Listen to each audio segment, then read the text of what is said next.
सभी विद्यार्थियों को मेरा प्यार भरा नमस्कार। आज हम आपके सामने लेकर आए हैं एक नया विषय, संचार और जनसंचार में अंतर। संचार और जनसंचार दोनों में ही सूचनाओं का आदान प्रदान होता है, फिर भी इन दोनों में अंतर है, उसका हम बारीकी से अध्ययन करेंगे।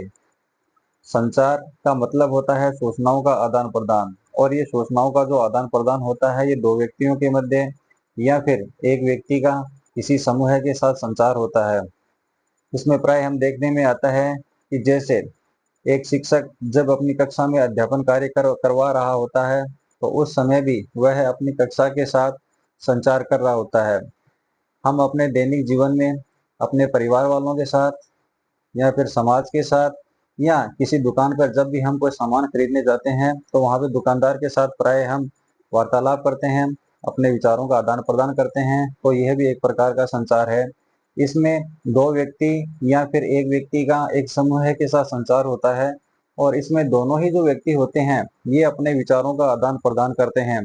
इसमें एक व्यक्ति वक्ता होता है और दूसरा उसको श्रोता यानी सुनने का काम करता है, और दोनों ही व्यक्ति अपने विचारों से एक दूसरे को अवगत करवा सकते हैं। इसलिए हम कह सकते हैं कि जो संचार है वो एक द्विरेखीय माध्यम है। लेकिन यदि बात करें हम जनसंचार की, तो प्राय हम टेलीविजन के ऊपर, रेडियो के ऊपर या सिनेमा में, इंटरनेट के ऊपर जो कुछ भी हम देखते हैं, तो उसमें प्राय जो वक्ता होता है वह अपने विचारों से हमको अवगत कराता है, और हम केवल उसके विचारों को सुनने का कार्य करते हैं। हम अपनी तरफ से कोई भी विचार है वो व्यक्त नहीं कर सकते हैं।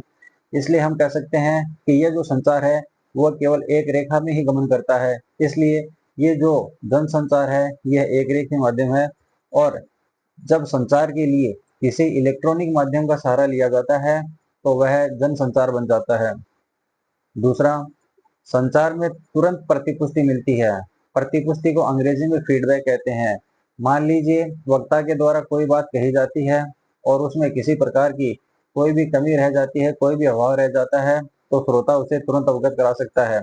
कहने का मतलब है कि उसमें तुरंत कोई कमी निकाली जा सकती है, उसे तुरंत प्रतिपुष्टि दी जा सकती है।